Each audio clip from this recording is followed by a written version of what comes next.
ஜனங்க வந்து என்ன பண்ணிடுறாங்கன்னா ஜெயிக்கிற கட்சி ஜெயிக்காத கட்சின்னு முன்னாடியே பிரிச்சிடுறாங்க. திமுக அதிமுக தான் ஜெயிக்கிற கட்சி, நாம் தமிழும் ஜெயிக்காத கட்சின்ற மாதிரி கணக்கு பண்ணிடுறாங்க. ஓட்டு வாங்கிக்கிறோம்.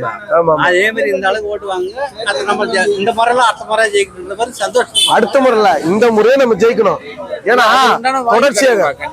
தொடர்ச்சியா நம்ம இந்த அரசியல் களத்துல நிக்கிறோம். சரிங்களா? தொடர்ச்சியான களத்துல நிக்கிறோம். தொடர் தோல்விகளை சந்திக்கும் போது ஒரு சிலருக்கு கொஞ்சம் வந்து மனத்தோய்வுன்றது வரும். ஒரு ஒரு நமக்கு தோல்வி கிடையாதுதான். தோல்வியே கிடையாது. தொடர்ந்து ஓட்டு வாங்கி தான் அதிகமா தான் போயின்னு இருக்கு. அதே தேர்தல் வெற்றிக்கு தான் நாங்க கிட்ட தோல்த்துட்டோமே கண்டி அரசியல நம்ம ஜெயிச்சுட்டே தான் போறோம் ஒவ்வொரு தேர்தலுக்குமா. தோல்வி கிடையாது, அதை வந்து பெருமைப்படுத்து. கண்டிப்பா நீங்களாம் உங்களுடைய சப்போர்ட் இருக்கிற வரைக்கும் நாங்களும் உறுதியா அந்த களத்துல நிற்போம். கண்டிப்பா செய்வோம். நீ அதெல்லாம் நினைக்கிறேன். நிறைய பசங்க நம்ம மாற்றுக்கிறது தான். சரி, நாங்க உண்மையா சொல்றேன்னா இது முன்னாடி எங்க ஊர்ல இருந்து கட்சின்னா 3 கட்சி தான், வேற யாருமே உள்ள புரிய முடியாது. ரேரா அப்புறம் உள்ள வந்தது வன்னியசாமி பாட்டாளி வந்தது. ஆனா அவங்க அப்போதைக்கு பாரம்பரியம் என்னன்னா திமுக, காங்கிரஸ், அதிமுக இது 3 தான். நீ என்ன பண்ணாலும் இதுதான் இந்த ஊர்ல மாத்தியே செய்ய மாட்டாங்க. இதுதான் அப்புறமா கொஞ்சம் பாட்டாளி வந்தது.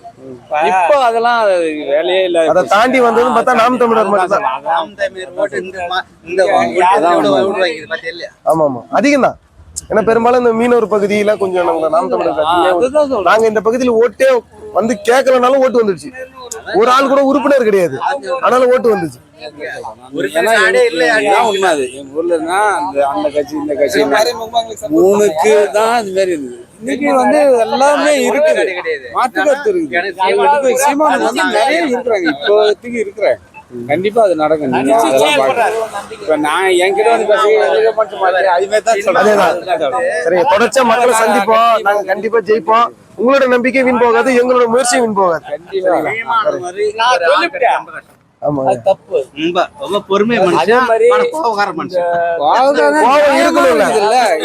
நியாயமான விஷயத்துக்கு கோபப்படுறது தப்பு இல்ல. கேள்வி கேட்கறதுக்கு ஒரு ஆள் இருக்கணும். சும்மா எல்லாத்தையும் குஞ்சு கொடுத்துட்டு